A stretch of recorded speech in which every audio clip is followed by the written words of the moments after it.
ီးတဲ့တူခါးကြမှာထိုးထားတဲ့ပုံကိုကပိုင်းနိုင်ကနှိုက်နေတာကိုကားသမားမြင်သွားတဲ့အတွက်မီးဖွင့်ပြီးအချက်ပြတတိပေးခဲ့ပေမဲ့အဲ့ဒီခီးတဲ့ကတတိမထားမိပဲနဲ့ကပိုင်းနိုင်ကတတိထားမိသွားတဲ့အတွက်အဲ့1ပြီးရဲ့ကားသမားကိုမှတ်ထားပြီးတော့နောက်တစ်နေ့အိမ်ပြန်တဲ့လမ်းမှာဓာတ်ထိုးခံလိုက်ရတယ်ကပိုင်းနိုင်ကားပေါ်ပါလာတာကိုအချက်ပေးတတိပြခဲ့တဲ့1ပြီးရဲ့ကားစီကနောက်တစ်နေ့မှာဓာတ်ထိုးခံလိုက်ရတယ်တဲ့တစ်တာကြာလှိုင်သားရကိုပြေးဆွဲနေတဲ့1ပြီးရဲ့ရင်လိုင်းပေါ်မှာခီးတဲ့တူခါးကြမှာထိုးထားတဲ့ပုံကိုကပိုင်းနိုင်ကနှိုက်နေတာကိုကားသမားမြင်သွားတဲ့အတွက်မီးဖွင့်ပြီးအချက်ပြတတိပေးခဲ့ပေမဲ့အဲ့ဒီခီးတဲ့ကတတိမထားမိပဲနဲ့ကပိုင်းနိုင်ကတတိထားမိသွားတဲ့အတွက်အဲ့1ပြီးရဲ့ကားသမားကိုမှတ်ထားပြီးတော့နောက်တစ်နေ့အိမ်ပြန်တဲ့လမ်းမှာဓာတ်ထိုးခံလိုက်ရတယ်တဲ့အဲ့တော့နေကင်းနေ့လေကြာရင်ကားသမားတွေကနေပြီးတော့ဗီဒီယိုဖွင့်လာအလကားဖွင့်လာ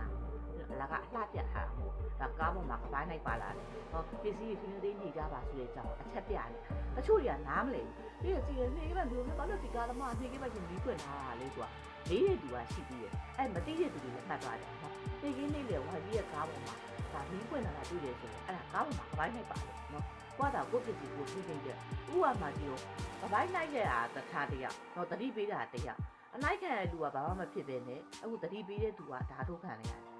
်ပြီးလဲပြီးတော့ဟိုတယောက်ကသူ့ဘာသာသူအိမ်ပြန်သွားပြီတိလာမတိလာတော့မသိဘူးဒီကိစ္စအောင်နော်ဒါကားသမားကြတော့နေ့စဉ်ညသူကဒီလမ်းကနေသွားနေရတယ်နော်ဝိုင်းပြီးရဲ့ကားသမားဆိုတာဒီနေ့ဒီလမ်းသွားရင်နောက်နေ့ဟိုဘက်လမ်းသွားလို့ရတာမဟုတ်ဘူးနော်သူကားသမားမျိုးကကားလာပတ်လုံးဥပမာဆိုကြပါစို့ဒီလိုင်းသားရောက်သွားပြီဆိုသူကဆိုင်သားရတချို့ပဲသွားနေရမှာရှားနေရတော့မမြင်ရအောင်ကားသမားအမှတ်လို့လွယ်တယ်နော်ခီးတယ်ဆိုတာဒီမတိုင်စင်းနေစင်းမဲ့နောက်မတက်ပိုင်တက်ချင်တက်မယ်ဘယ်ကလာလို့ပဲသွားမှလည်းသိကြတယ်မဟုတ်ဘူးနော်အဲ့တော့ကားသမားတွေကိုလည်းတချို့သနာကြပါကားသမားမီးဖွင့်ပြီးအချက်ပြပေးနေကိုပစ္စည်းကိုလုံးကြုံသိမ့်လိုက်ကြဟုတ်တယ်မလားပြီးပါသွားတဲ့ခါကျအဲ့ဒီကျမပစ္စည်းပါသွားရင်မလုံးနဲ့နော်ဘယ်သူမှမကယ်နိုင်ဘူးအရင်တော့ဆိုကားသမားတွေကသူမှတ်တိုင်မှုရမလို့ခါးတွေတက်လာပြီးတော့အကိုတို့မတို့တတိထားကြတာအခုကအဲ့ကားသမားကအဲ့လိုမပြောရဲတော့ဘူးဘာဖြစ်လို့လဲဆိုတော့ဒီလိုမျိုးပြောနေတာဘိုင်းလိုက်ကြီးပြိသွားတယ်ဆိုတော့ကားသမားတွေတို့ကဘယ်ကားသမားဘယ်နဲ့ဘယ်နဲ့ကနော်ဒီလိုမျိုးတွေငါတို့တက်လာရင်ပြောလို့ဆိုအဲ့ကားသမားမှပြအဲ့ကားသမားကိုတို့ကအညှိုးထားတာအဲ့ဒါကားသမားတွေမပြောရဲတော့ဘူးမပြောတယ်ဘာဖြစ်လို့ဆိုတချို့ကားသမားတွေဆိုရင်သူအန်ရရှိလောက်မဲ့နေရတချို့နေရာတွေဆိုရင်သူတို့ကဒီဖွင့်လိုက်တယ်ကားပေါ်မှာဒီဖွင့်လိုက်အဲ့ဆိုရင်တချို့ခီးတွေတွေကကြတော့တိတဲ့ခီးတွေတွေကသတိထားမိသွားတယ်အခါကျကိုပစ္စည်းကိုလုံးလုံးသိတချို့ခီးတွေတွေနော်အရန်အပိတ်ရတာကားသမားပြောတယ်နော်သူကဟိုခီးတဲ့အချင်းချင်းတော့ဖွင့်ပြရတယ်တချို့ဆိုတော့ခါးတိုင်းမှာထိုးတာဖုံးကိုတချို့ကဖုံးကိုလေဒီအိတ်ကတ်ထဲမှာထည့်ထားတယ်တချို့ကလေးမတွေဆိုကြောပိုးအိတ်ရဲ့ဒီကြောင်လေးတွေမှာထည့်ထားဟောလေဘိုင်းနိုင်အစာလေးသူတို့အစာ9000ယူပေးလိုက်ခြင်းနဲ့ကြော့ဆိုကိုပစ္စည်းကိုတလောက်ကြီးဟိုဖြစ်နေတာမသိဘူးလားဟလားဟမ်ဒီကြောပိုးအိတ်တွေထည့်တဲ့လူ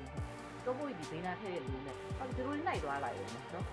အဲ့ဒါဘိုင်းနိုင်တဲ့ကြည့်နေပြီးဘေးကနေရလူပြောလို့အာဟုတူပြီးနားလိုက်တာဘိုင်းနိုင်ကနှိုင်းနေကိုကနေနေရတဲ့ဖိုင်ကရှင်ကမမြင်ဘူးသိလားနိုင်ကိုကပြောနေတယ်လေပါဇက်ကလေးရားနေရပဲဘိုင်းနိုင်ကကို့ပြန်ပြီးကိုကလည်းကိုဘက်ပြန်ပြီးနေလို့သိလားဖိုင်ကရှင်မတည်ဘူးသူတို့အစားငါတို့ကတော်ရကခံရတော့မယ်အဲ့လိုကောင်မကြီးကလည်းကြီးတန်းရှိသေးရဲ့သိလားအဲ့နောက်တစ်ခါကျရင်လည်းအဲ့လိုလေကားကြည့်လို့လေအဲ့လိုမထော်မနှမ်းနေတွေ့လေမသိကြအောင်တော့စားပါလိုက်အပြောက်သွားမှအေးမှာအဲ့လိုဟာတွေရလေသိလားဒီဖြစ်ရဟာ 1PS ကားဆရာတယောက်ရဲ့စေတနာနဲ့တာဝန်သိမှုကိုပြသနေသူတစ်ဖက်မှာလည်းကပိုင်းနဲ့တွေရဲ့ရဲတင်းရက်ဆက်မှုနဲ့ခီးတဲ့တွေရဲ့တတိပြုအားနဲ့ချက်ကိုမိမောက်ထုတ်ပြနေပါတယ်။ YPS ကားပေါ်မှာကပိုင်းနဲ့ပါလာတာကိုသိလို့ခီးတဲ့တွေတတိထားမိအောင်မိချက်ပြပြီးကူညီခဲ့တဲ့ကားဆရာတယောက်နောက်ရက်မှာတော့အဲ့ဒီကပိုင်းနဲ့ရဲ့ဓာတ်နဲ့ထိုးတာကိုခံလိုက်ရတယ်ဆိုတဲ့သတင်းဟာကျမတို့လူဖွဲ့စည်းအတွက်တကယ်ကိုတုံးလုံးစရာနဲ့ဝန်းနဲ့စရာသတင်းတစ်ခုပါ။ဒီဖြစ်ရတဲ့ကနေကျမတို့အားလုံးအလေးနဲ့သင်ခန်းစာယူရမယ့်အချက်၃ချက်ရှိပါတယ်။အချက်ပြသင်္ကေတများကိုသတိပြုပါကားဆရာတွေကခီးတဲ့တွေရဲ့ပစ္စည်းပါသွားမှဆိုလို့တစ်ခါတလေမှကားမီကိုမိတ်တုတ်လုပ်တာအချက်ပေးခေါင်းလောက်ဘဇာကိုအကြောင်းမဲ့တီးတာဒါမှမဟုတ်ကားကိုစောင့်နေတာမျိုးတွေနဲ့တတိပေးတတ်ကြပါတယ်ခီးတဲ့တွေအနေနဲ့အထူးသဖြင့်မိန်းကလေးတွေဟာကားစီးတဲ့အခါဖုံးကြည့်နေတာမျိုးတဲ့ပတ်ဝန်းကျင်ကအချက်ပြမှုကိုလူလူကြကြရှိနေဖို့လိုပါတယ်ကိုယ့်ရဲ့ပစ္စည်းကိုကိုယ်တိုင်ဂရုစိုက်မှသာကူညီပေးသူရဲ့စေတနာထိရောက်မှာဖြစ်ပါတယ်နှစ်ကူညီသူကိုပြန်လဲကာကွယ်ပေးပါအခုဖြစ်ရမှာကားဆရာခီးတဲ့အတွက်စွန့်စားပြီးကူညီခဲ့တာပါဒါပေမဲ့အဲ့ဒီကားစီကအန်ဒီရပြုတ်ခံရတဲ့အချိန်မှာကျမတို့ပတ်ဝန်းကျင်ကဘလောက်ထိဝိုင်းဝန်းကူညီပေးနိုင်ခဲ့တယ်လဲဆိုတာစဉ်းစားစေရပါအမှန်တရားဘက်ကရက်တီပေးသူတွေဟာအနိုင်ကျင့်ခင်ရမယ်ဆိုရင်နောက်မှဘယ်သူကမှကူညီရဲမှာမဟုတ်တော့ပါဘူးဒါကြောင့်အခုလိုဖြစ်ရမျိုးကြုံလာရင်သက်ဆိုင်ရာကိုအမြန်ဆုံးသတင်းပေးဖို့ရာပြေခံဝိုင်းဝန်းဖန်ဆီးရမျိုးနဲ့ကျမတို့ရဲ့သူရဲကောင်းတွေကိုပြန်လဲဆောက်ရှောက်ရပါမယ်